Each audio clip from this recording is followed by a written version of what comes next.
E aí, pessoal, tudo bom?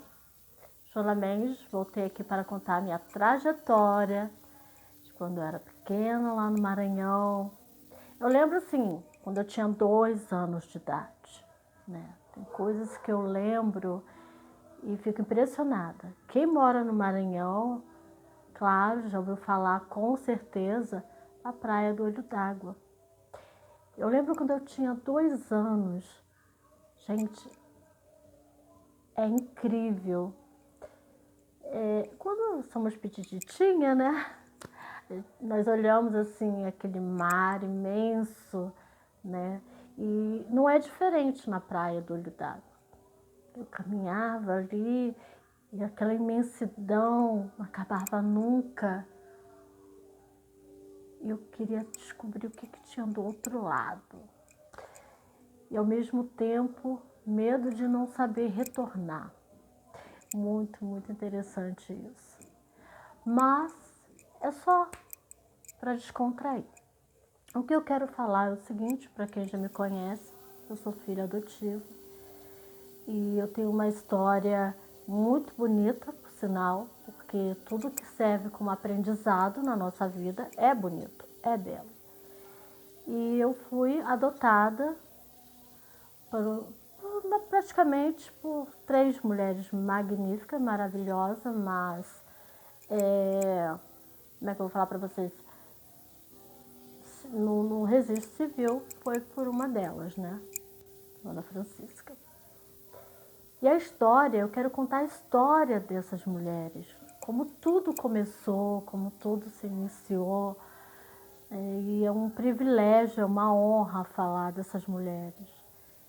A minha mãe, né, que adotou, a mamãe do coração, ela saiu da terra dela natal com 15 anos. Eram 7 irmãos, né? 7 irmãos. Uma veio a falecer e ela, sendo a mais velha, né, tomou toda aquela responsabilidade. Por que tomou toda a responsabilidade? Porque os pais vieram falecer muito jovens. E naquela época, pelo que eu não estou enganada, quem herdava, assim, quem era responsável pelas terras, era o irmão mais velho.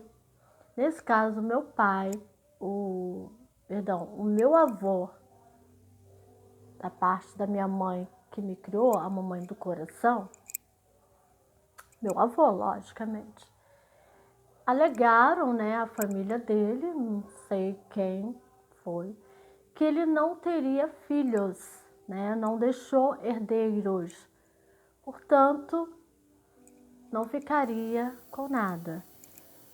E aquela época tinha muito boato, né? Os boatos. E quando a minha mamãe do coração soube desse boato, né? A madrinha dela pediu que ela retirasse os irmãos e saísse daquele local, né? E fosse embora. Por motivo até de não expor ninguém, não quero falar o local, né? Mas saiu, né, com os irmãos, indo assim, uns para casa de alguns tios, e ela com 15 anos sendo responsável por essas crianças, seus irmãos. E assim o tempo passou, cada um trabalhando em casa de família, né, como doméstica. Tem um tio que ele foi pro garimpo, até então não sabemos nada. Também houve-se um boato que ele veio a falecer, mas até hoje não sabemos nada. Só sei que o nome dele é Nelson, né? Pereira Mendes, eu não estou enganada. Porque assim, são histórias que eu ouvi quando criança. Só foram relatados assim, e eu peguei, né? Criança pega, escuta. Até porque na época, criança não podia ficar diante de conversas adultas, não, gente. Quando a minha mãe, junto com as minhas tias, queriam conversar sobre algo, vá pro quarto. Conversa de adulto, criança não fica perto. Então eu sempre ouvi isso, eu fui criada assim. E eu tive uma infância que, além de eu tive essa criação, eu não brincava com outras crianças, até porque quem tem uma família tradicional maranhense sabe muito bem que os filhos brincam com os primos, se não tem, brinca com seus brinquedos e tá tudo certo. Não questiono, hoje eu entendo e respeito, é a cultura, hoje já tá assim, totalmente diferente, creio, né? Porque eu estou no Rio, não estou no Maranhão, não sei. Mas percebo que algumas coisas ainda não evoluíram, enfim, tudo requer um respeito e compreensão de uma cultura, de uma história, e é digno respeitar, mesmo que você não concorde, mas o respeito tem que prevalecer, porque só assim conseguimos modificar alguma coisa, né? Enfim, e o tempo passou. Eu lembro de algo que me chamou muita atenção até hoje, eu lembro. Eu estava com uma febre, eu tinha na época 2 anos, 2 aninhos de idade, eu estava no colo da minha mãe, do coração, e ela muito aflita, preocupada, e olhava assim, minha filha, aquela preocupação. Eu lembro que eu estava no colo dela, e eu olhava para ela assim, mãe, tá preocupada por quê? O Papai do Céu, gente, foi assim, o Papai do Céu tem muitos filhos. Quando ele atender essas outras pessoas, ele vai vir cuidar de mim.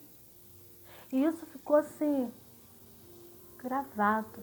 E outra coisa que eu falava bastante para minha mãe era, mãe, por que você está chorando? Se você está chorando, você não acredita que Papai do Céu existe, que ele está olhando por você. Gente, aquela criança que falava todas essas coisas, ela muito me fortalece.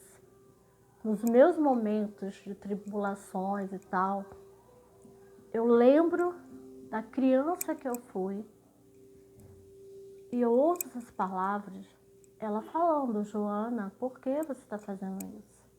Você não acredita que o Papai do Céu está ali? Faz sua parte. Apenas faça a sua parte.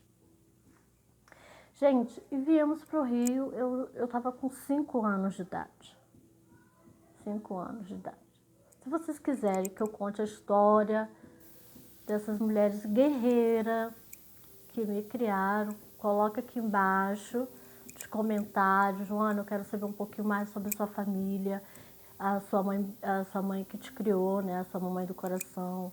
Como é que foi essa garra, como é que foi essa luta, como que ela te criou, sabendo que ela criou 7 irmãos, né?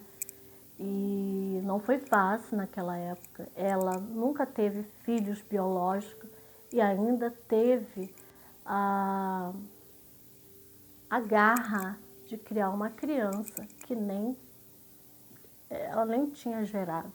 Então, são histórias muito bacanas, verídicas, da minha pessoa. Então, se vocês quiserem saber, coloque aqui embaixo, eu gostaria muito de saber.